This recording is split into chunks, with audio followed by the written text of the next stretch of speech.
Dan pemirsa sempat pamer hasil kejahatan di media sosial Facebook, 1 dari 3 begal sadis di Palembang diringkus polisi. Dari tangan pelaku, polisi menyita barang bukti senjata tajam dan puluhan plat sepeda motor korban.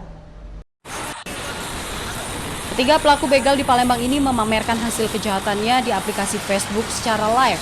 Dengan bangganya, mereka mengatakan jika telah berhasil membegal seorang warga dan membawa kabur motor korban.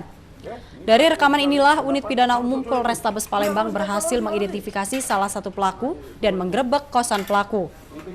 Dalam penggerebekan tersebut, pelaku Apit Saputra yang sedang asik tidur tak bisa berkutik lagi saat kedatangan petugas dan menemukan sejumlah barang bukti senjata tajam dan plat sepeda motor korban.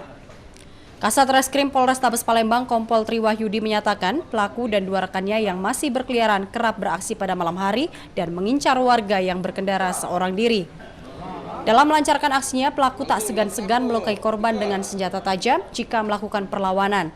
Pelaku merupakan residivis yang sudah beberapa kali masuk penjara dengan kasus yang sama.